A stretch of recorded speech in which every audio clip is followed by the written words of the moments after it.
Hello, welcome to day 6, chapter 6, which is the third eye chakra, which is about seeing clearly, seeing the bigger picture, and also your bridge, your gateway to a higher consciousness. So this is when we start to really deal with some more esoteric, subconscious areas, things linked to your intuition, to that gut feeling, to those inner voices that really are about your higher self. So the chapter covers that bridge between the logical and the unconscious or the subconscious. And again, that's really what I'm about. And over the years, I've realized that I am that bridge. I very much am that bridge, particularly for myself and for my clients and for others through my private practice, through my talks, through my books. Because I have a foot in both worlds. I have a foot in the everyday, normal, conscious, logical world, and can function very well within that world, but also because I've really increased my spiritual practice, because I've done a lot of work, particularly in the last 5 years, retreats, etc. I have tapped into that more spiritual, that more esoteric, that other side. And it really starts with you. It starts with what's going on in here. It's about knowing who you are, listening to that voice of your intuition, listening and being guided by your inner wisdom.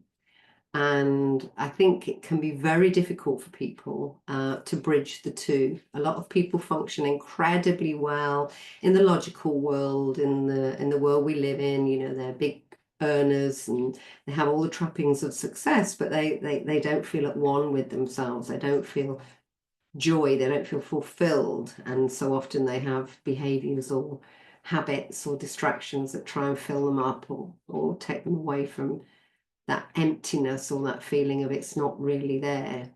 There's a movie with Jack Nicholson where he goes, "Is this as good as it gets?" And I deal with a lot of people where they get to that point where it looks like they've got everything, but it's really like, is this it?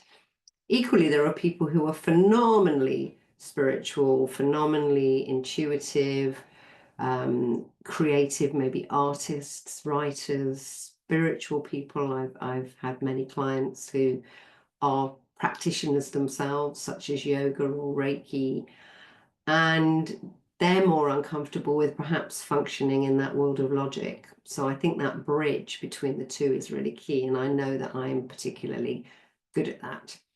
So it's about getting into flow. It's about staying connected to your inner wisdom, finding your inner wisdom, and also removing the barriers to it. So removing the mental fog, identifying subconscious barriers and old beliefs and sabotage, such as negative filters. We all have filters. The brain has a filter called the reticular activating system, the RAS, which filters a lot of the noise and a lot of the things out, because if you took in every piece of information that your brain has to process, it would literally crash, like trying to download 5 million programs onto your computer all at once. It just wouldn't work.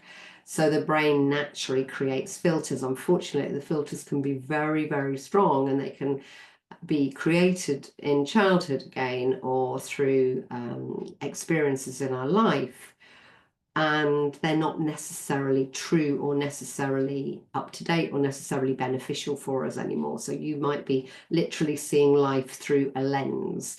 And so it's about finding out what that lens is, what that filter is, faulty filter, as I like to say, and getting a better filter, getting a better lens.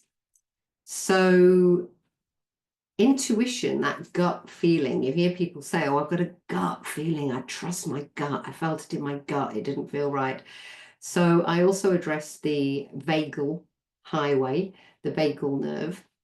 And that's the highway of intuition, because it is a nerve that literally runs between your brain and your stomach. So I like to refer to your stomach as your second brain. And so it is all about learning to trust that gut feeling. And also there are many practical ways to reset vagal tone. It is a nerve highway, and so you can actually take steps to do things that physically, just like going to the gym, you physically create better muscles. You can physically improve your vagal tone so that you actually have a better superhighway going from your brain to your stomach. You have a better ability to bridge those gut feelings and those logical feelings in your brain. And so it's really all about quietening also the whirligig mind. I have been called in the past whirligig mind. I have a very mercurial mind, a very quick mind. If you're in the UK, there's a program, Richard Osman's House of Games, and they have a final round called Answer Smash, where you smash disparate answers together to create one. I literally can do that all the time. I am Answer Smash, but it means I'm great at that kind of mercurial quick thinking, but sometimes I didn't used to be so great at turning it off.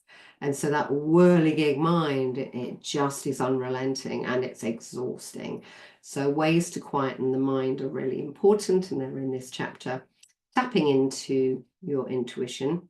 And the mantra I will leave you with, and I'm just going to read it, is I see clearly and I act with purpose. So enjoy today. I think it's really key to your journey in the chakras, and I do trust that you are enjoying the process so far and the days that have gone before. And as advised, you can always go back. There are many, many exercises.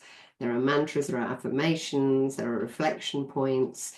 It's really designed to be a workbook that you keep revisiting and learning something new from and gaining even more from. So thanks very much, and I will see you tomorrow.